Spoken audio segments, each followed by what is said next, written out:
Deer aspirant, welcome back to our channel. আজকে আমি তোমাদের কিন্তু পড়াবো না, আমি তোমাদের সঙ্গে আজকে একটা ডিসকাশন করতে এসেছি। ডিসকাশনটা কি না, ডিসকাশনটা হলো যে বিহার পাবলিক সার্ভিস কমিশন, ঠিক আছে, এবং আমাদের যে ওয়েস্ট বেঙ্গল সার্ভিস কমিশন, এবং সেখানে যে টিচার, বিহারের যারা টিচার আছে তাদের টিচার এবং স্টুডেন্ট, এবং ওয়েস্ট বেঙ্গলের যে টিচার এবং স্টুডেন্ট, তাদের মধ্যে ডিফারেন্টটা কি, পার্থক্যটা কি, আমরা কেন পিছিয়ে, আমাদের কেন রিক্রুটমেন্টের নোটিফিকেশন আসছে না, সমস্ত কিছু কিন্তু এই ভিডিওর মধ্যে আমি আলোচনা করব। তোমরা নিশ্চয়ই দেখতে পাচ্ছ এখানে খান স্যারের ছবি আছে, তার ইনি কিন্তু এখন বর্তমানে অসুস্থ। অসুস্থ হলো কেন, এই নিউজ তোমরা কিন্তু অলরেডি সবাই জেনে গেছো, আলাদা করে আমার বলার কিছু নেই। তবুও জাস্ট তোমাদের আমি একটু বলছি যে বিহার পাবলিক সার্ভিস কমিশন একটা এক্সাম কন্ডাক্ট করছিল।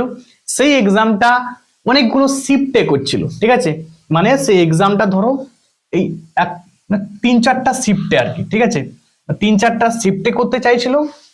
এবং বিহার পাবলিক সার্ভিস কমিশন এটাও বলেছিল যে আমরা শিফট নিচ্ছি, ঠিক আছে, বাট আমরা কি করব, আমরা নর্মালাইজেশন প্রসেস ইউজ করব, ঠিক আছে।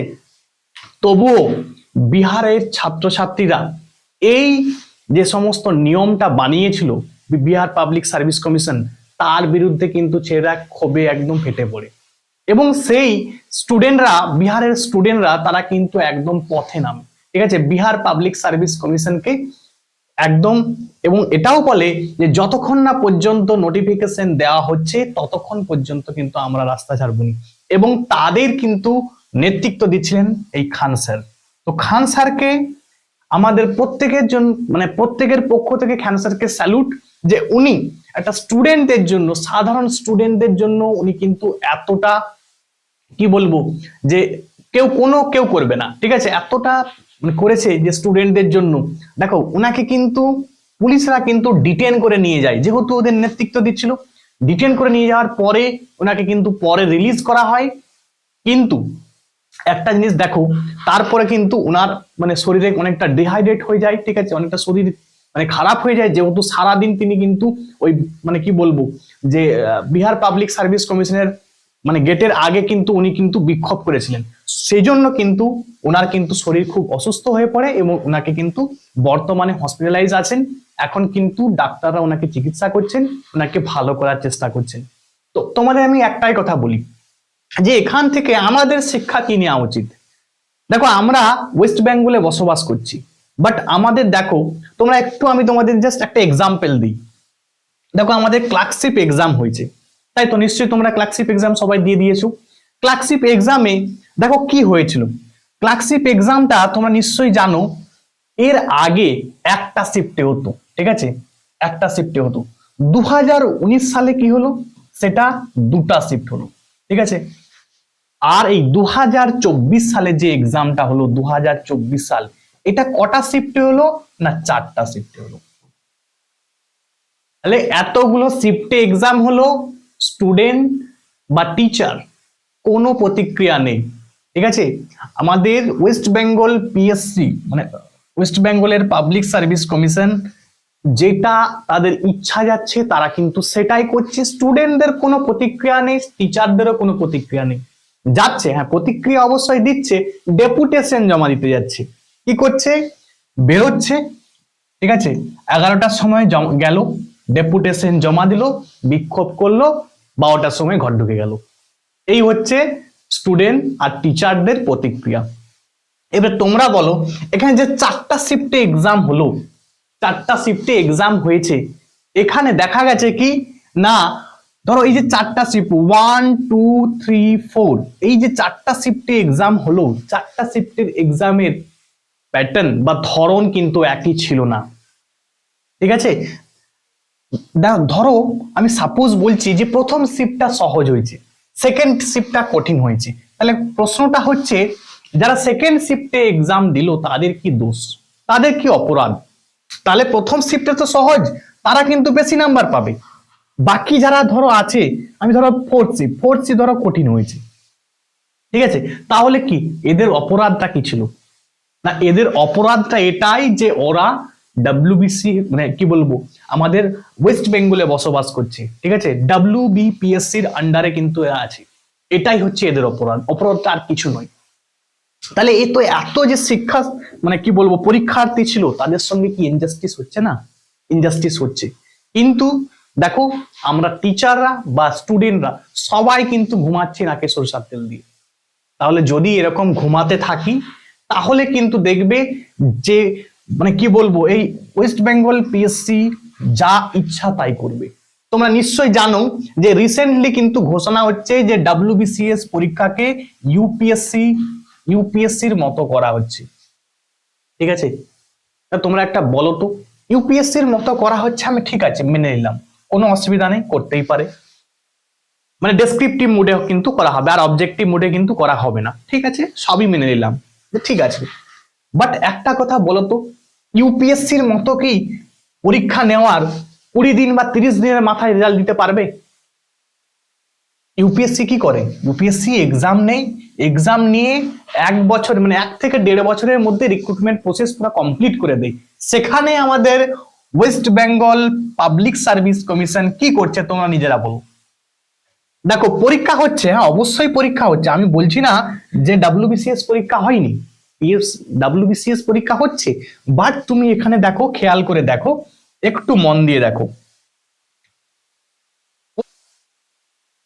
2022 সালে দিয়েছে ডাব্লিউবিসিএস এর, 2022 সালে এখনো পর্যন্ত কিন্তু তার রেজাল্ট নেই। 2022-এ যারা এক্সাম দিয়েছে, 2022, ঠিক আছে, 2022 সালে যারা এক্সাম দিয়েছে, এখন হয়ে গেছে কি 2025 সাল হয়ে গেছে, মানে কিছুদিন হলেই হয়ে যাবে।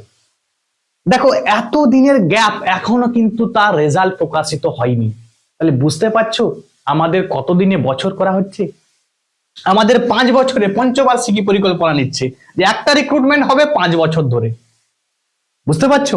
আর সেখানে ইউপিএসসি কি করে, যদি ইউপিএসসির মতো করতেই হোক করুক, কোনো অসুবিধা নেই, কিন্তু মানে বিপিএসসি কে অবশ্যই কিন্তু ইউপিএসসির মতো কিন্তু রেজাল্ট 1-1.5 বছরের মধ্যে কিন্তু রিক্রুটমেন্ট প্রসেস কিন্তু কমপ্লিট করতে হবে, এবং তার জন্য তোমাদের আমাদের সবকে কিন্তু পথে নামতে হবে।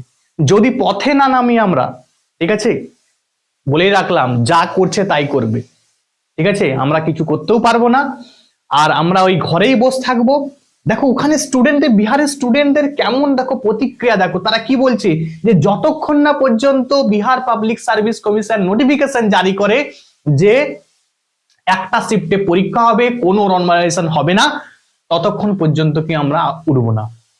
তাহলে সেই রকম কিন্তু স্টুডেন্টদের একটা ডেডিকেশন নিয়ে কিন্তু গেছে, এবং সেখানে দেখো একজন মানে কি বলবো টিচার খান স্যার, উনি নাও যেতে পারতেন, কিন্তু দেখো স্টুডেন্টদের জন্য কিন্তু উনি ছুটে গেছেন।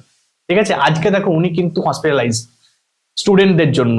তাহলে আমরাও যারা টিচার আছি বলো, আমরা ওয়েস্ট বেঙ্গলের মধ্যে কত টিচার আছি, ঠিক আছে, কত স্টুডেন্ট আছি, আমরা যদি একটা একত্রিত হয়ে একটা মানে কি বলবো এইরকম আমরা বড়সড় একটা মানে কি বলবো প্রতিবাদ না করি, তাহলে কি আমাদের কিছু পরিবর্তন হবে?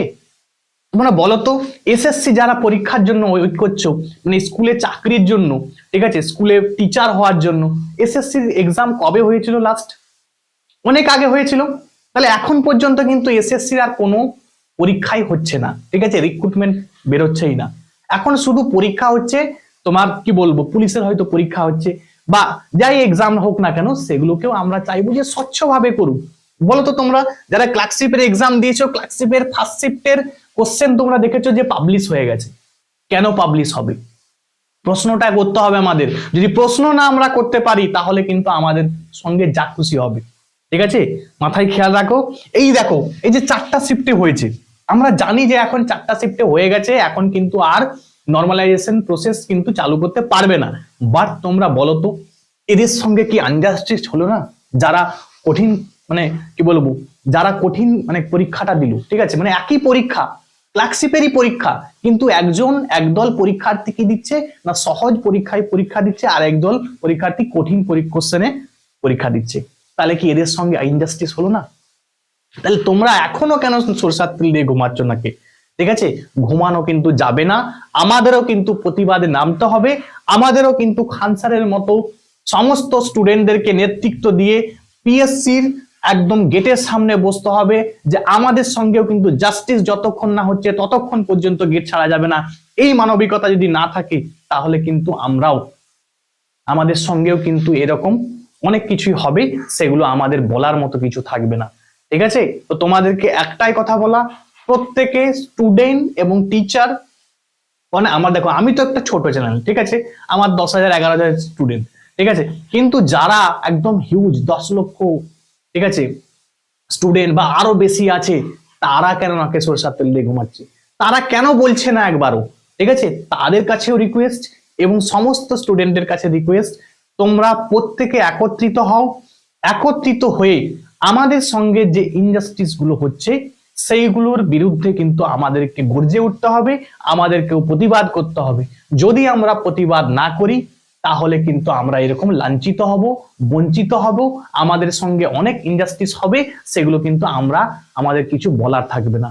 ঠিক আছে, তো আজকে এই জন্যই তোমাদের কাছে ভিডিওটা নিয়ে আসা, যে প্রত্যেক স্টুডেন্ট এবং টিচার অবশ্যই একত্রিত হও, একত্রিত হয়ে আমাদেরও কিন্তু এই রকম প্রতিবাদে নামতে হবে, যে আমাদের সঙ্গেও যে ইনজাস্টিস গুলো হচ্ছে তার বিরুদ্ধে আমাদের মুখ খুলতে হবে। যদি আমরা মুখ না খুলি আমাদের সঙ্গে কিন্তু এইরকমই হয়ে যাবে। ঠিক আছে, তো আজকে এটা বলার জন্যই তোমাদের কাছে এসেছিলাম। তোমরা সবাই ভালো থাকবে এবং চেষ্টা করো একত্রিত হয়ে আমাদের সঙ্গে যে ইনজাস্টিস গুলো হচ্ছে সেগুলো পরবর্তীতে যাতে না হয় সেরকম স্টেপ নেওয়ার। ঠিক আছে, থ্যাংকস ফর ওয়াচিং, আজকে এখান পর্যন্ত, সবাই প্রত্যেকে ভালো থাকবে।